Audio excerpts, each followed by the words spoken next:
Tuesday, October 1st, 2024. This is a regular meeting of the Cabell County Board of Education, and we'll begin with the Pledge of Allegiance. I ask you to please stand. I pledge allegiance to the flag of the United States of America. Please leave your message for and to the republic for which it stands, one nation, under God, indivisible, with liberty and justice for all. Wow, that was that threw me off. Okay.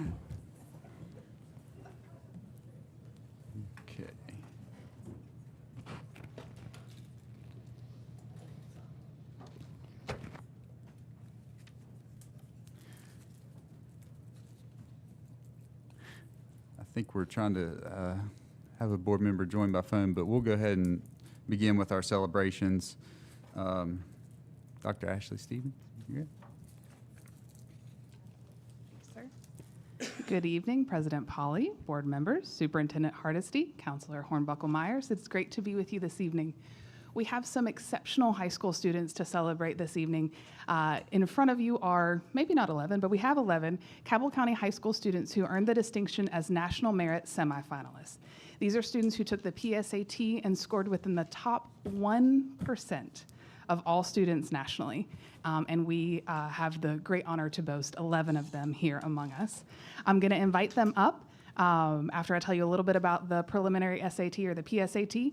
It's a comprehensive assessment program that measures core skills and provides valuable tools to maximize academic potential and increase student college and career readiness. Students identified as National Merit semifinalists are among the highest scoring students in each state. So I'm going to call their names and ask them to come up, and then if anybody would like to address you, I'm going to give them the opportunity to do that as well. Marcus Blanks from Cabell Midland High School.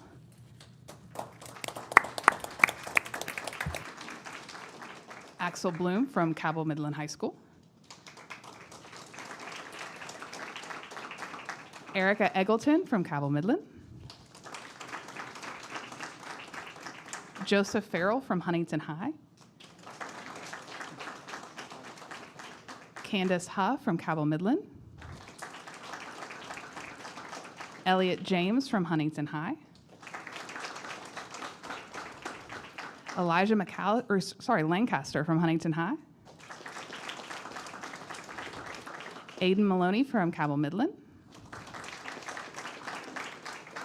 Chloe Slaughter from Cabell Midland. Lance Welch from Cabell Midland. And Mila Warthammer from Cabell Midland. Would anyone like to address the board? Thank you. First and foremost, I think I speak for everyone. We want to thank you for this recognition. And we want to give a special thank you to all the teachers, faculty, all of you for helping us get where we are today. We wouldn't have made it and gotten these scores and gotten this achievement if it weren't for all the people there to support us. So thank you. Absolutely. Absolutely. Yeah. Again, thank you guys for having us. I'd like to, I think I speak for at least all the Cabell Midland students when I say we couldn't be here without all the amazing teachers and staff. I know every single one of us from Cabell Midland have had Miss Wise, and she's a tremendous teacher. And another person that I'd like to thank, because Superintendent Hardesty is here, is his son, Josh Hardesty. He's, I'm very glad to say he's a close friend of mine. He's a great son, a great friend, so thank you. Absolutely.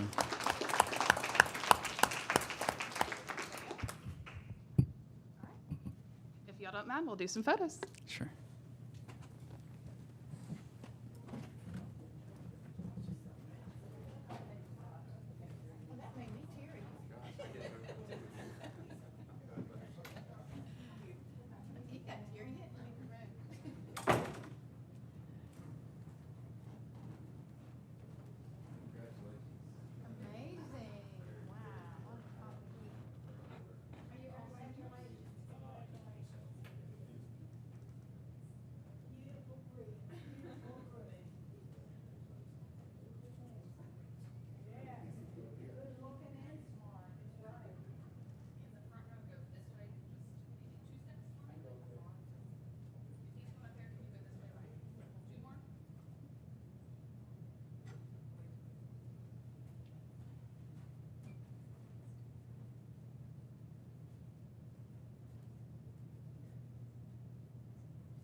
I just say you definitely got a lot of support from teachers and parents and others along the way, but you guys put in the work, showed great dedication, and so you get to get some of the credit too, most of the credit. So.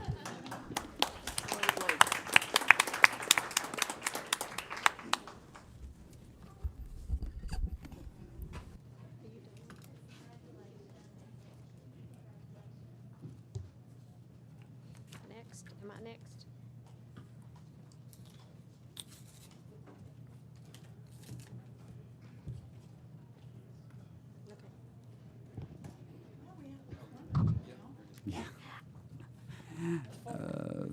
Okay. We'll move on to 2.02, an update instruction and leadership services. Ms. Watts. Good evening. I'm President Pauley, Superintendent Hardesty, board members, Ms. Hornbuckle-Myers. First, of course, they've already left, but I do want to say a big thank you to Cabell County Board of Education. The PSAT National Merit, NM, is a test that Cabell County pays for all 11th grade students. In the past years, before I came, parents had to pay for that.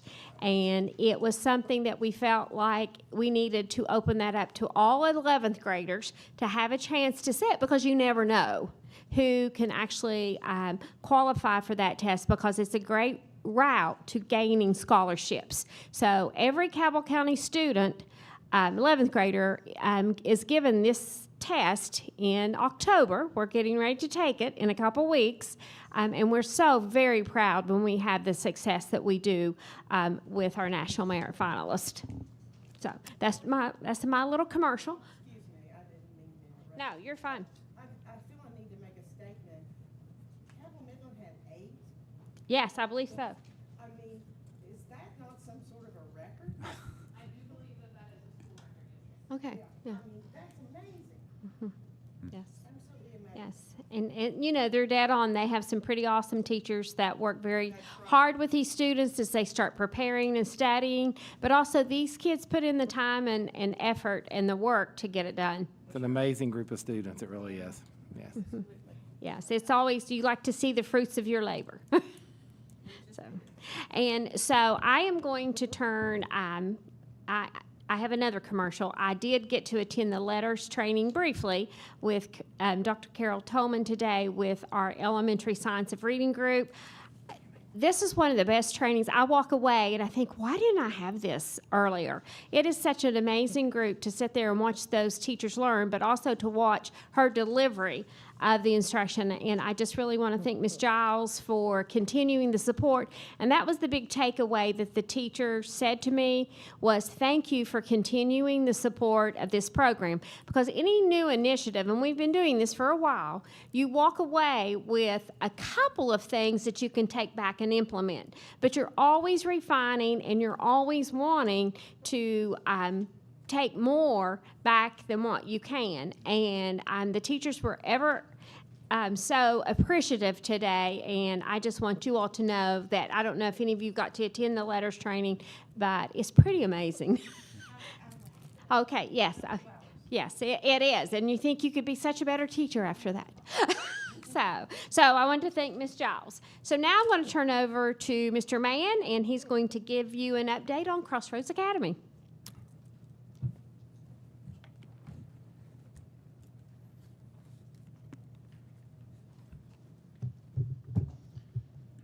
Good evening, everyone. I feel like we were just here a little bit ago, just yesterday. I do have an overview of Crossroads for you today. I'm giving you numbers and an update on students there and some of the programs that we have going on. So in total today, we have... Mr. Mann, before you Yes. start, I apologize, not want to interrupt. But I just wanted to let the board know, when we first started back with Crossroads, this is something that we wanted to do periodically throughout the year. So we just wanted to bring those numbers to you. Yeah. Thank you, Mr. Mann. You're welcome. As of today, there are 42 total students enrolled at Crossroads Academy. If you recall, there are 3 distinct programs that we have there. We have the YRC program, which is brand new this year. That's with the West Virginia Schools of Diversion and Transition. There are 2 teachers that work with those students in that program, and they monitor those students while they do their classes online, and that's working with Cabell County Probation.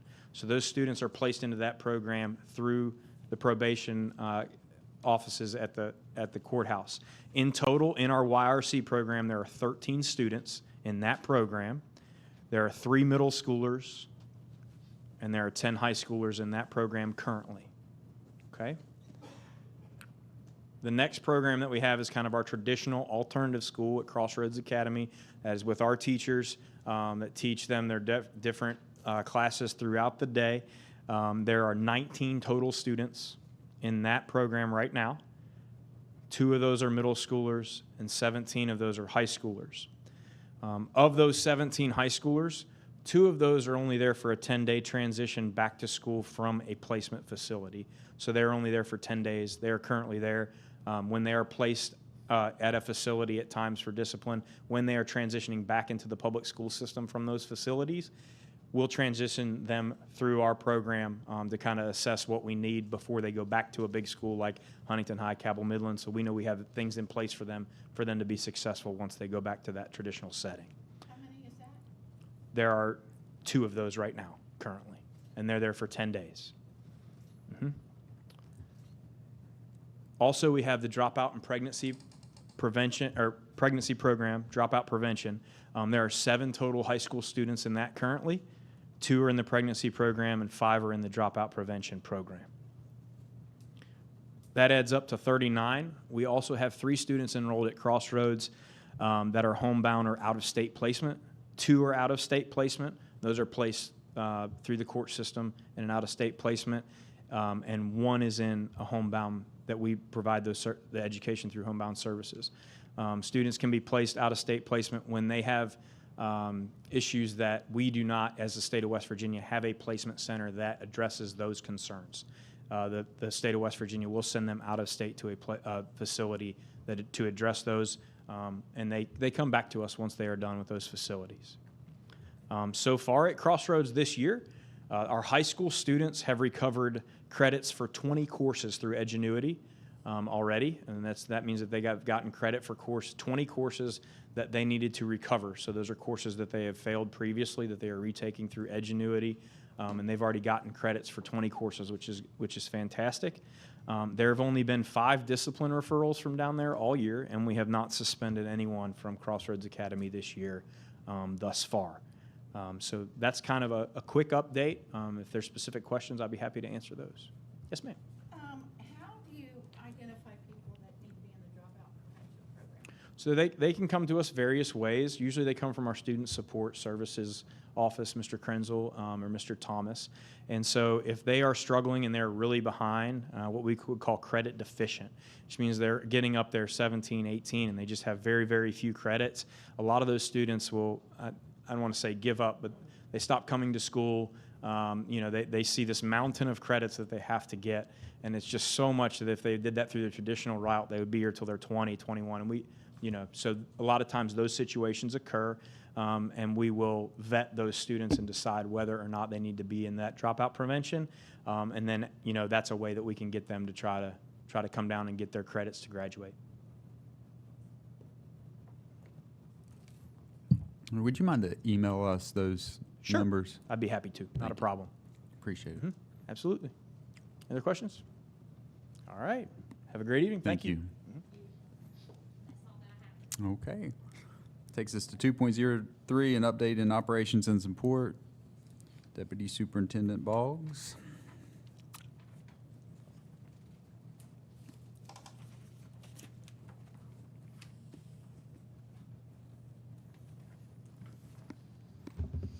Just be patient with me for just a moment while I connect.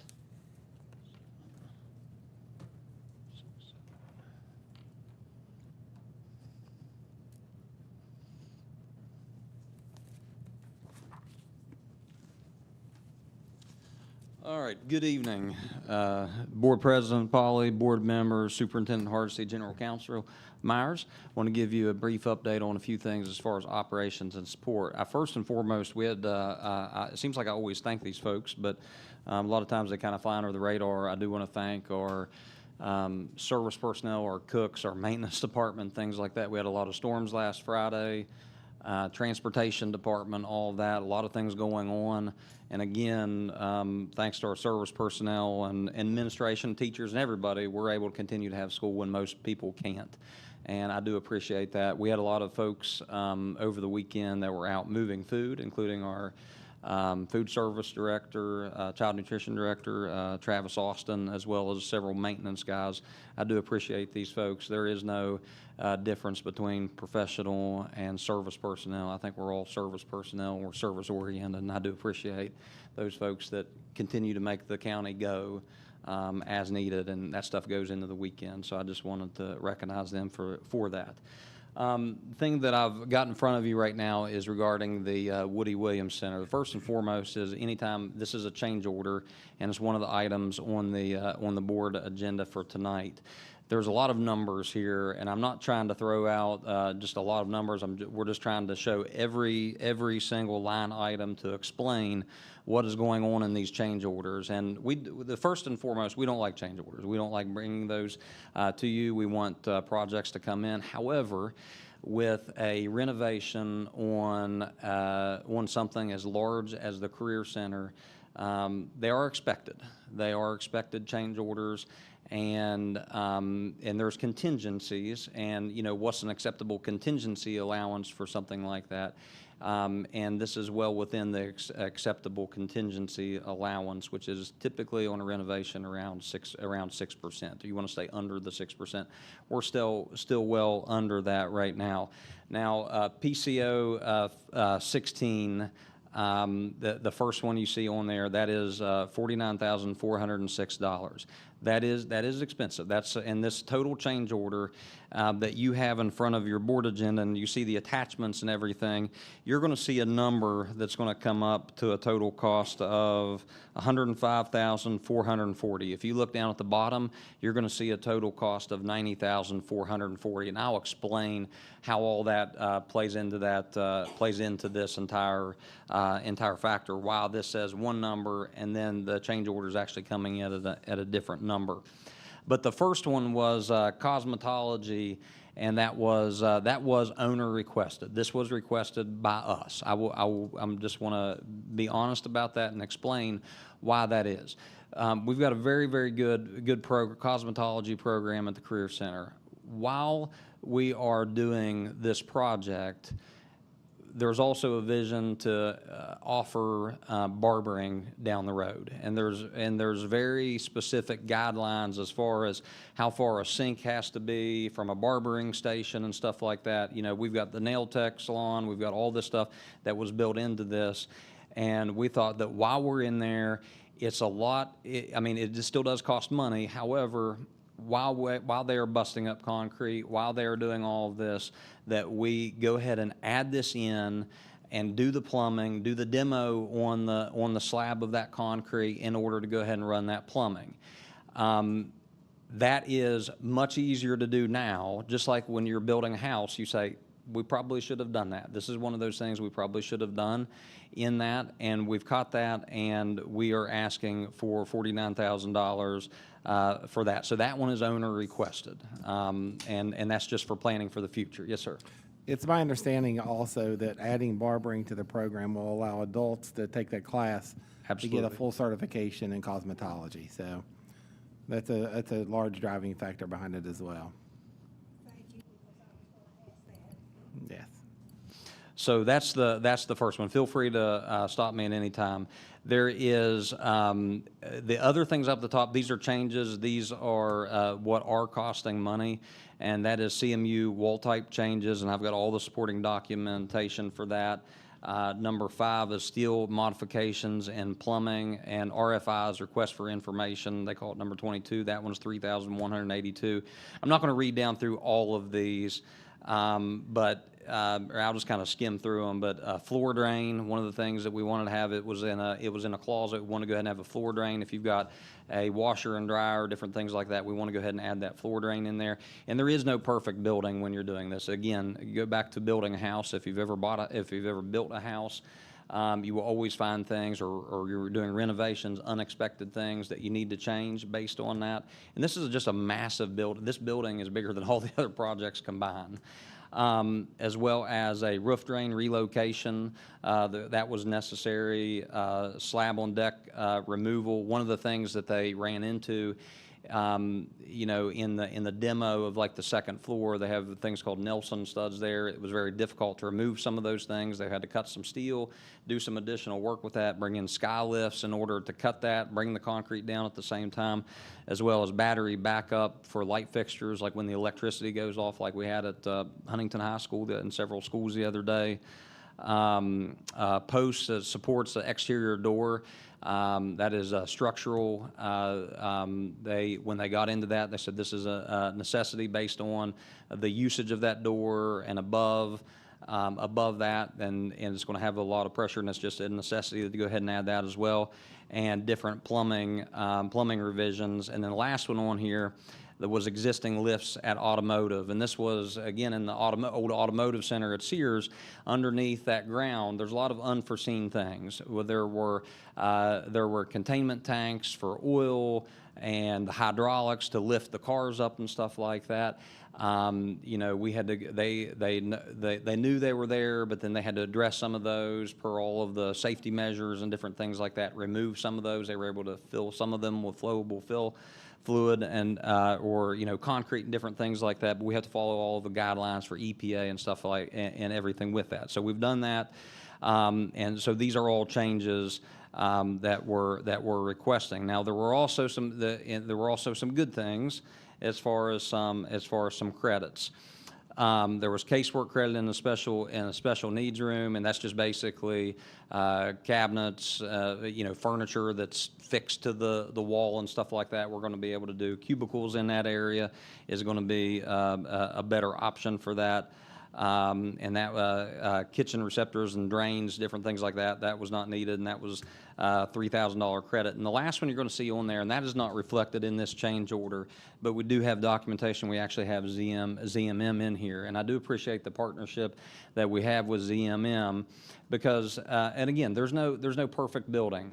Especially when you're doing a remodel, they have offered to give us a $15,000 credit based on some of the structural steel issues, and they took care of the labor of all of those things that you see up there that are dealing with steel, and they took care of the labor. We are having to purchase the materials for that.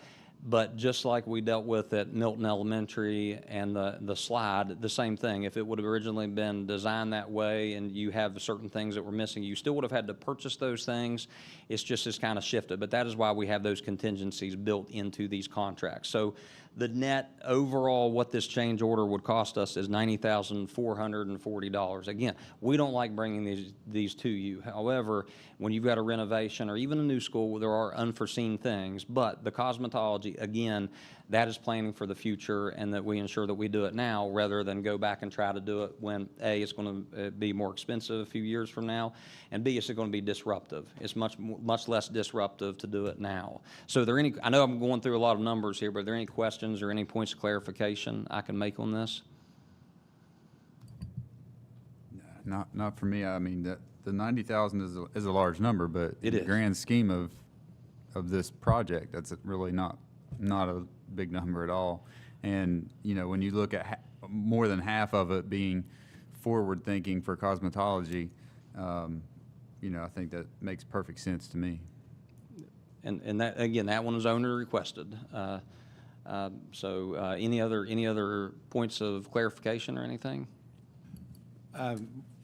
Board members, I would just like to note that the $15,000 credit on the bottom is not something that we had to fight for this time, and I want to thank Mr. Ferguson and ZMM.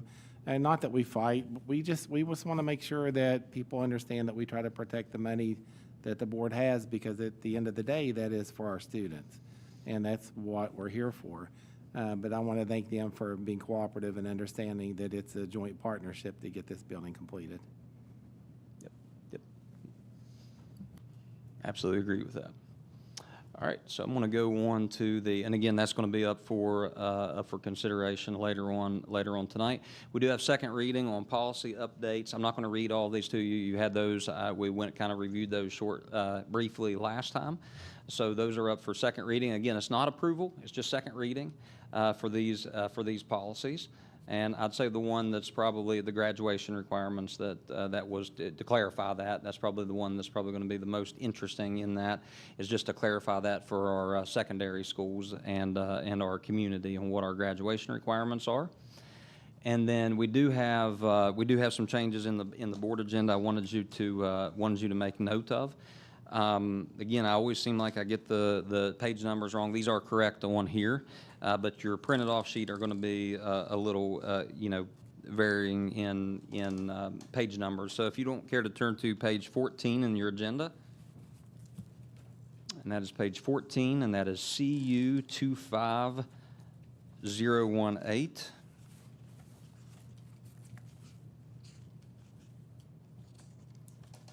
Repeat that one again. Yeah, it's page 14, CU 25018. Okay. Gotcha. And we're going to strike through Ira Scarberry and replace that with Tiffany K. Bryan. Again, strike through Ira L. Scarberry, replace that with Tiffany K. Bryan.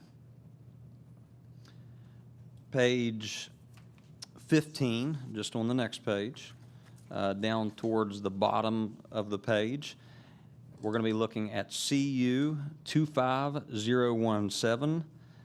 We're going to strike through and remove that one from the agenda completely.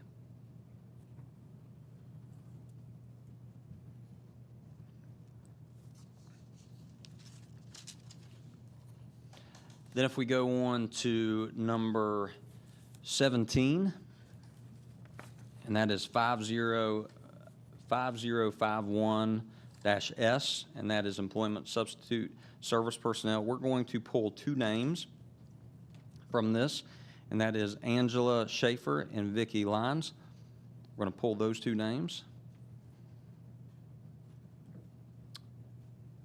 And then we're actually going to go kind of back to the front of the agenda, and this is really, really with instruction, but I just thought I could go ahead and go over that right now, and that is on page number 5.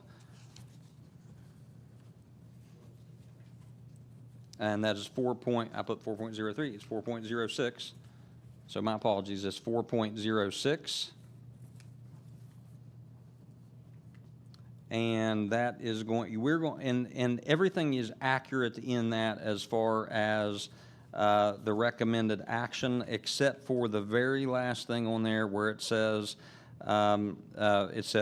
contract for instructional resources for thinking maps, is we're going to do a strike through on the central office. That is an error on there, and we're going to strike through on the central office at the very end of that. Does not change. The number is accurate. It's just strike through on the central office. And again, I want to tell you, as far as these personnel changes and stuff like that, I do want to commend our, manager of service personnel and professional personnel. A lot of names going on here. Sometimes we have employees that change their mind last minute, and that's why sometimes we've got some of the things that we go through and do that. But I want to thank them and the secretaries in those offices. They do a phenomenal job. But unfortunately, sometimes we've got to go back and fix some of these things after it's been published. So, and then later on, just as an update, I know you've had a chance to review the agenda, but we do have some buses up for purchase today. And Mr. Gleason is here. When we get to that item, if you feel like you have some questions with that, he's more than happy to answer some of those, and he's in the back for us. So I appreciate your time today. And anything else I can clarify or answer for you? I think so. Thank you. Appreciate it. Mr. Boggs. You always do such a good job. All right, we'll go to 2.04, communications from Superintendent, Mr. Hardesty. Thank you, President Pauly. Board members, I do have a few things that I would like to share this evening. I would like to begin with one of the things that Mr. Boggs, we did not talk about this, but I had shared a sheet with Mr. Jackson. I'd like for him to share it with the public right now if he can. And this is concerning the bus purchases. And I think this is something that would be helpful to explain to any board member that may not know, and anyone in the public that may not know. But we receive state aid allocations for funding. And one of the line items, it's a step, they call them steps in state aid formula. One of the steps is actually bus replacement purchases, and we receive funding for that.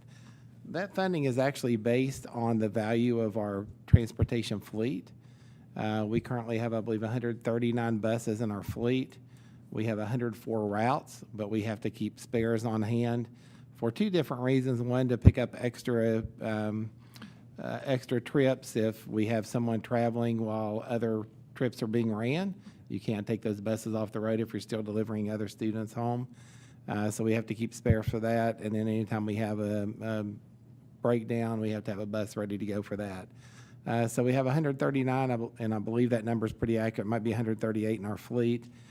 We do have 7 buses that are on their way from the last time we purchased buses. But the way that number is determined, and there's some kind of a math formula they use, that I'm not going to try to explain to you because I can't. But it's my understanding the way that works is there's a depreciation schedule for our buses once we purchase those. And those buses stay on that depreciation schedule for either 12 years or 180,000 miles, whichever of those come first, then they drop off. Many of our buses are from more than 12 years ago at this point. Not a lot. Our fleets we try to keep it updated as best we can, but we do have some that need to be replaced in the near future. We have some that are less than that age that have over 200,000 miles on them because buses are on the road all the time. But if you'll notice that number, it is a large number. And the way that works is we get the reimbursement based on the value of our fleet. And when we get that number, that money can be used for other things. I want to make sure the board understands that can be used for anything. Didn't used to be able to, but a few years ago, legislation changed that. So it can be used. But the pitfall there is if it's not used for continually upgrading the bus fleet, then if years go by you do not, then you'll have a lot of buses that need replaced, and your reimbursement in this line item would go down every year because the value of your fleet would go down due to the depreciation schedule. And so you'll see 7, I think, buses on the board agenda tonight. All of that is actually covered on this one step from state funding, other than just, I think it's around $15,000. The rest of it's in this one line item. And I just want to take a few moments and explain that, and I'll be glad to answer any questions as best I can. But I just wanted to make sure that everyone understood it's a large purchase, but there's a reason behind that large purchase.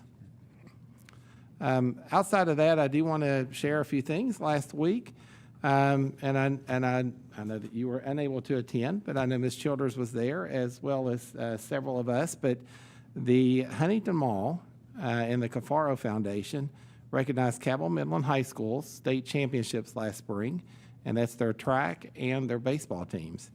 And so they actually gifted $10,000 to Cabell Midland High School in recognition of their achievements.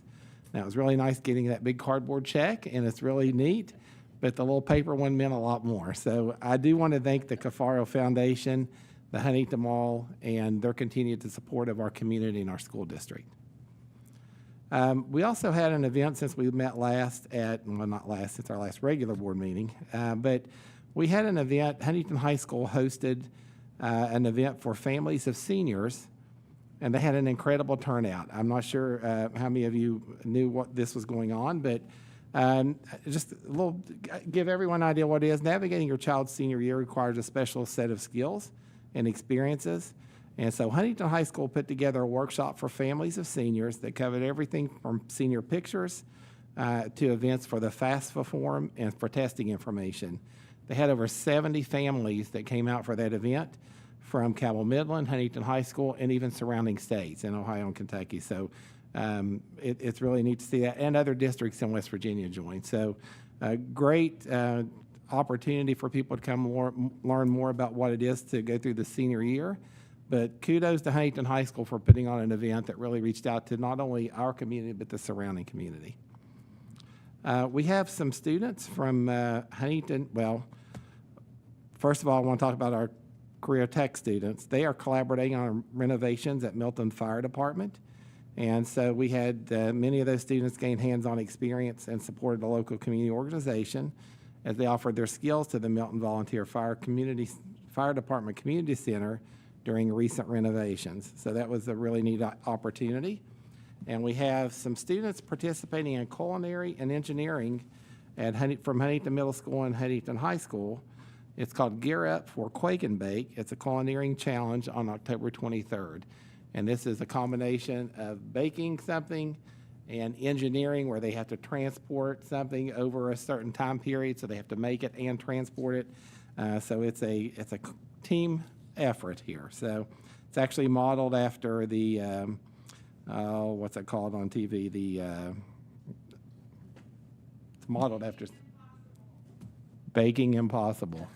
Thank you, Ms. Stevens. Tomorrow is, or actually today started National Principals Month. I just want to take a moment and thank our team of dedicated principals for keeping our schools running smoothly every day. They start well before the sun comes up and often end the day well after the sun has gone and their last athletic event or their band competition has ended. They watch over the students and staff continuously with care and attention. And we, as a group, are so grateful of how they lead and guide our schools, and they put the students first. And I just want to make sure that they know that we thank them for that. Looking ahead at a couple upcoming events, October 14th is an outside environment day, so no school for students or staff. And October 18th, believe it or not, is the end of the first grading period. So that went really quickly. October 27th is the Family Teacher Meeting Day and Faculty Senate, so there's no school for students, but schools will share details of timing and programming with families in the coming days. One of the things we talked about last meeting, and that was the messaging for the excess levy, just the informational messaging. And one of the things we talked about, and we don't want to certainly flood people's emails, inboxes, or text messages, but the board talked about it wouldn't hurt maybe to do a couple or different how we time them. And the first one I would like to do, and if the board would permit, I'd like to read a letter. It's not terribly long, but I think it's important for me to send a message about the excess levy, about the past and how we are working to overcome that. I think we need to just be open with our families about that. So it's families of Cabell County Schools. This past year has been a trying time for our school district and community with regard to the excess levy. While the district's intention was to prioritize the students and staff inside our schools, it came at an unacceptable cost to other community organizations that depend on excess levy funding for their service to students and families outside our schools. Cabell County is unique in that 3 organizations benefit and rely on our funds from the Cabell County Schools excess levy. As superintendent, I'm proud of the educational opportunities and experiences our schools offer, but we all know learning does not end when students leave our schools at the end of the day. Learning is lifelong, never-ending, and not tied to any one location or entity. It happens at home when our families share experiences around the dinner table, at the library when librarians help our kids find the next book that will ignite their imagination, in our local parks as kids play, run, and enjoy our beautiful area. Therefore, I'm honored to have been given the opportunity to change the excess levy proposal to include full funding for the Cabell County Public Library and Greater Huntington Park and Recreation District. This returns our contribution to these important entities to what voters in our community have supported for decades. We've also issued back payments to both organizations to return any lost funding. I'm grateful for their continued partnership and service to our students as part of our school-based programming and with their own standalone services and activities for our community. Now that the excess levy proposal includes appropriate funding for our schools, parks, and libraries, I hope you consider its merits in your decision-making. It is an important contributor to our ability to provide the instruction, resources, tools, activities, and staffing our students and families have come to expect. Excess levy funds allow us to invest in additional staff to help carry out learning initiatives, pay our staff more competitively so we can recruit and retain the best and brightest to work with our students, and expand our curriculum and programming to meet the needs of our students. You can see excess levy funds at work in our school safety initiatives, including school resource officers, security guards, and cyber safety measures. We also rely heavily on excess funding for student enrichment programs like athletic, music, and the arts, clubs and activities, career and technical education, and summer programming. Additionally, it allows for investments in teachers, support staff, and service personnel through additional staff positions, salary supplements for all employees, optical, dental, and long-term disability insurance, and opportunities for supplemental pay through advanced certifications, extended school day contracts, paid coaching, extra duties, etc. You can see where every dollar is spent by visiting. There's a link there to Cabell County Schools page. In the coming weeks leading up to Election Day on November 5th, we'll be sharing highlights of programs and resources that receive funding from the excess levy. But we wanted first to start with you, our families and staff, who have weathered the difficulty of the last 14 months with us. Thank you for your continued support as we work to serve the students, staff, and families in our community. With the needed changes of the excess levy, we renew our commitment to the success of our students, families, and community as a whole. Together, we look forward to wonderful opportunities for everyone in Cabell County. Sincerely, Tim Hardesty. So I believe with that, that's all I've got. But what I would like to do is make sure this is what we lead with our first promotion out to our families. Yeah, sounds good. Appreciate it. Thank you. And I promise we won't do too many. It'll be reserved. Mr. Hardesty, could you Yes. consider submitting that to newspaper, letter to the editor? You need to modify the very end of it, but I think that might be Absolutely. Absolutely. Thank you. All right. Okay. 2.05 delegations to be heard. We have any? We have none. We have none. Okay, we'll continue on to section 3, board member comments, 3.01. Do we have any board member comments at this time? I have a question about that baking and moving the food, that baking impossible. I think I saw that one time. And I'm thinking they might need some judges. I'm available. Are you going to judge the tasting or the Both. physics part? Both. I will share that. Okay. Okay, any workshop requests at this time? Okay, we'll move on to section 4, the consent agenda. We have board meeting minutes from Tuesday, September 17th. We have the policy updates for second reading. We have the change order at the Woody Williams Center that Mr. Boggs talked about. We have some full-day exemption requests, approval for school to work powerful partners, and we have the contract for Thinking Maps, instructional resources from Thinking Maps for, I believe, 5 of our schools, 5 of our elementary schools who have chosen to continue using that. We have 4.07, the purchase of the new buses that has been discussed, and the funding mechanism for that.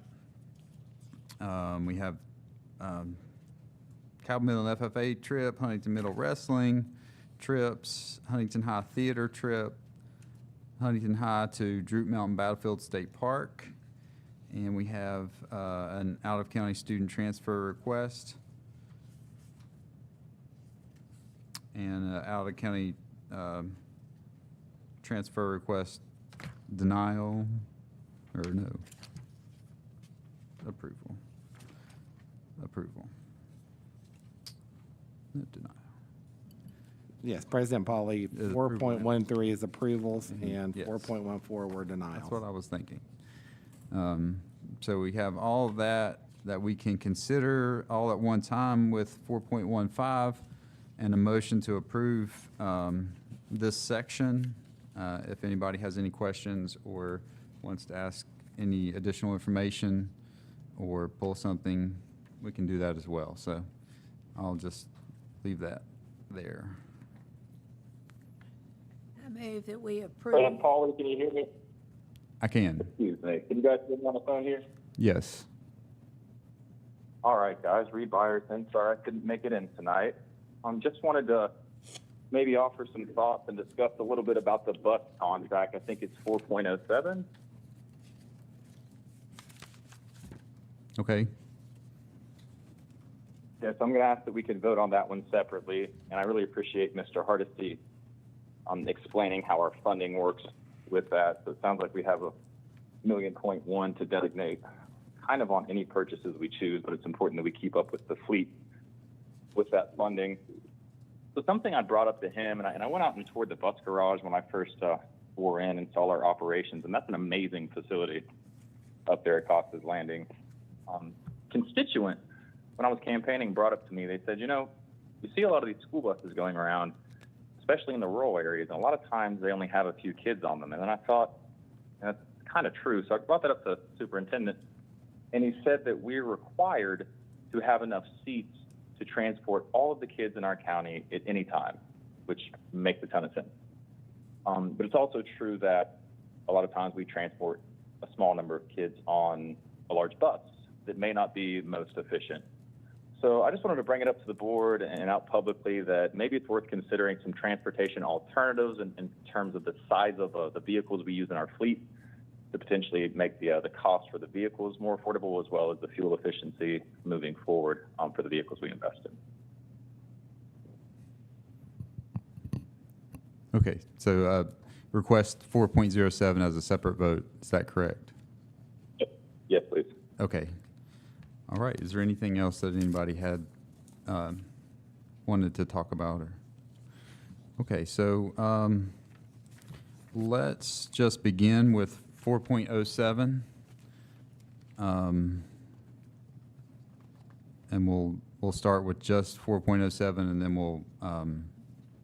we'll look at the rest of the section as a whole. Does that work? Okay. So I'll just look for a motion for approval of 4.07, purchase of new school buses. So moved. Okay, Ms. Neely has moved. Second. And it's been seconded by Ms. Smalley. All in favor of 4.07, purchase of new school buses, signify by saying aye. Aye. Aye. All opposed? No. No? Okay. And no for me, too. Okay. I was waiting. Um, So that motion carries 3-2. Did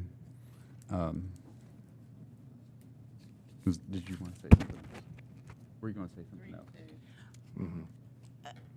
I would like to hear more discussion about that, about why we can't, if there's a policy that the bus has to be a certain size, but in effect, and I don't know much about that discussion he had, if that policy is requiring us to use buses that are far too large for the job, why aren't we looking at changing the policy?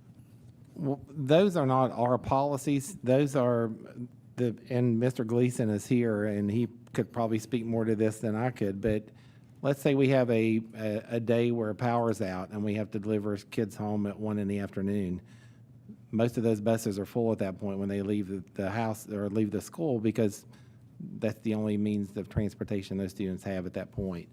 And I don't know where that is in policy. It's my understanding. That's why I was talking to Mr. Byers. I believe it was yesterday we were talking, that it's my understanding that we have to be able to transport them as they're in our district, because we have to transport students by policy that live within 2 miles of a school. Is that the accurate distance, Mr. Gleason?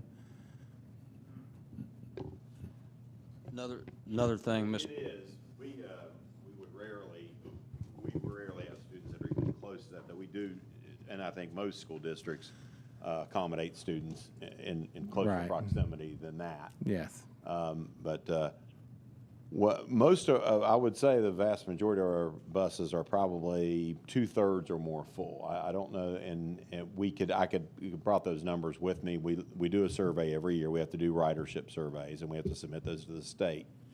So there may be, it would be very, I think there would be very few situations where we would be able to take a smaller vehicle and make that work. And then we would also,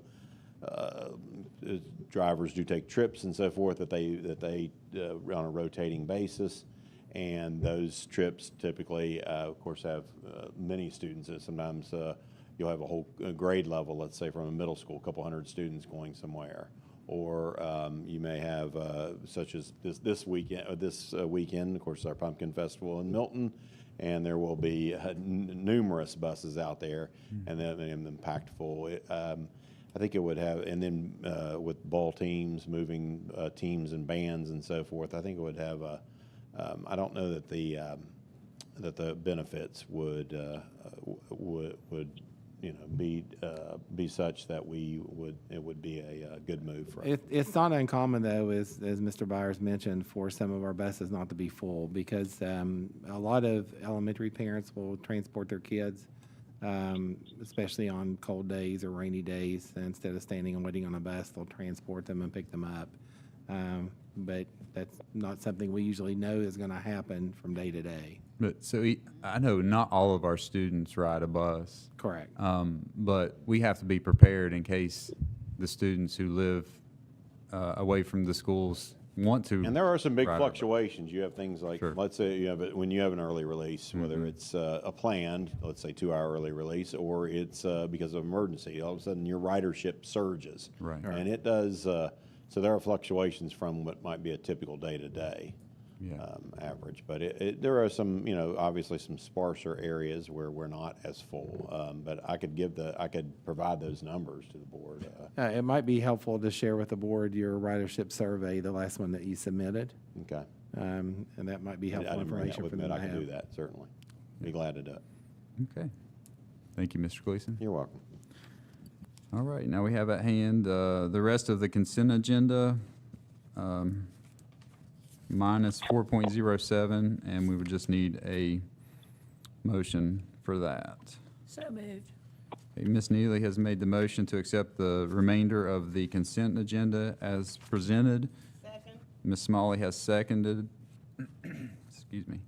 All in favor signify by saying aye. Aye. Aye. All opposed? Aye. Okay. All right. Yes. Oh, I don't know. Lost I my thought you were place. looking at me for my vote. Mr. Byers, what was your vote again, please? For the yes on the phone for Mr. Byers. Thank you. Can you hear me? Yes, we got it. Thank you. All right, we go to section 5, financial section. Do we have anything this evening? Nothing in the financial section this evening. And that moves us to section 6, our personnel. We have some noted changes from Mr. Boggs there earlier.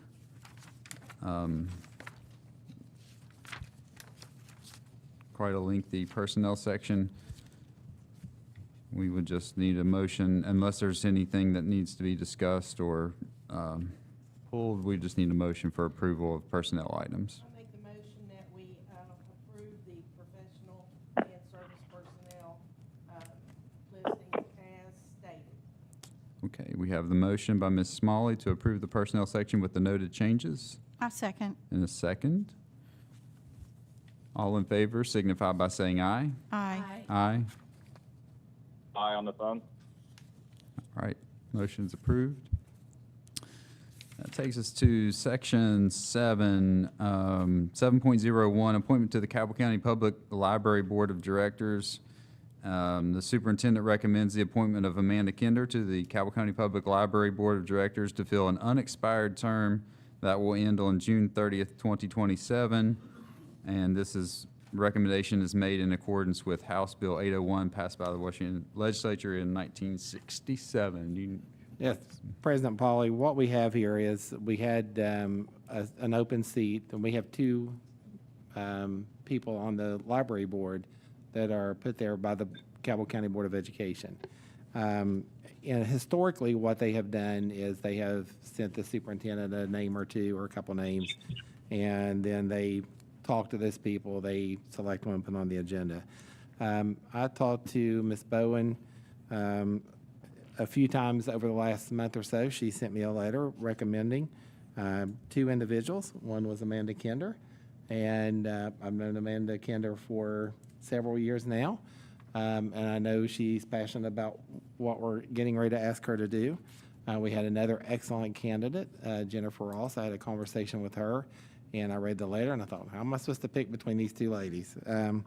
But I will tell you, talking with both of them, both are excellent ladies that would be able to fill that role, and I appreciate both of them for being willing to help the community. But after talking with both of them, Amanda Kinder has agreed to take that role for us. It just needs to be appointed by the Board of Education. Okay. So I'll just ask for a motion to approve 7.01, the appointment of Amanda Mr. Kinder. President. Say that again. Can you hear me here? Just one question towards the superintendent or whoever may know, and then a comment. Mr. Hardesty, I know you weren't part of the organization, or at least maybe you weren't when this occurred, and I'm new to the Cabell County relatively, so I was never clear on how this decision was made or how it worked. I understood that the Board of Education is responsible for appointing members to the Library Commission. It seems that there was a member of the actual Board of Education that was appointed to the former Library Commission, and then maybe some question that was ethical or okay. So could you help us understand if that is ethical? Like, are we able to appoint a Board of Education member to the Library Commission, or what any concerns about that could be? Absolutely, because I think when that decision was made a few years ago, I think Ms. Hornbuckle Myers actually reached out to the Ethics Board to get a decision. So, Ms. Myers? Mr. Byers, can you hear me? Mr. Byers? Yes, Ms. Okay. Yes. Prior to, and I believe it was Ms. Bond, Alyssa Bond, who was the board member and was also appointed to the Library Commission, we did reach out to the Ethics Commission to ensure that we weren't doing anything unethical. And we did receive, I want to say, I believe it was an official decision, Mr. Rockin, but I have that in my email and I can forward it to you, but that we were not doing anything unethical in appointing Mrs. Bond to the Library Board of Directors, even though she was a Cabell County Board of Education board member. I would tell the board that. Thank you for this. You're very welcome. I would tell the board, speaking with Ms. Bowen, and one of the things the library has asked for over the years is to have someone outside of the Board of Education board members. And the only reason I really know this historically is years ago, I received that letter in board mail, and I didn't know what it was because I think I was over elementary at the time. And I didn't know any of the people on there, and I took the letter to Mr. Smith, and Superintendent Smith at the time explained to me what it was. So I know that's been the process over the years before it was changed a few years ago. Thank you very much. You're welcome. And then I just wanted to praise the recommendation and Amanda Kinder herself. She really is an amazing human being. She's a tireless advocate for not just Cabell County, but especially our youth. For education, she does a bunch of development work, and her vision is very broad, I think, for our future. So for her to be an applicant and to accept our recommendation, I think that's quite the privilege we've got. Okay. And I move that we accept her nomination to the Library Commission Board. I second. Okay, the motion's on the floor to approve Amanda Kinder for the unexpired term to the Cabell County Public Library Board of Directors. All in favor signify by saying aye. Aye. Aye. Any opposed? No, the motion carries. And congratulations. All right, that takes us to 7.02 through 7.06. Approval of student expulsions. Do we have any, anybody have a desire to discuss anything about the expulsions? There is a correction for 7.05. It's not through the remainder of the first semester. There's going to be a review after the first semester. Again, that's for 7.05. So. I have to confess, I haven't read over these. I didn't realize they were linked Oh, when I looked at the minutes online, and I should have earlier, and I have not. So can we delay we can. till next meeting? Would you like to go into executive session Well, and no, discuss because I'd them? really like to look at Okay. early. I don't know. I move that we table the expulsions till the next meeting, especially for me being present. I would appreciate that as well. Okay. All right, so we have a motion to table the approval of student expulsions 7.02 through 7.06 until the next board meeting. Do I have a second? I second that. Okay. All right. We have a motion. All in favor of tabling the student expulsions until the next meeting, signify by saying aye. Aye. Aye. All opposed? No, the motion carries. We'll take these up at the next meeting. Thank you. Okay. Approval of special board items. Do we have any special board items at this time? That's it. Okay. And do we have any update on current legal issues? Not at this time. So that takes us to section 9, adjournment. Just need a motion to adjourn. So moved. All right, Ms. Neely has moved and Ms. Smalley has seconded. We are adjourned at 6:33 p.m.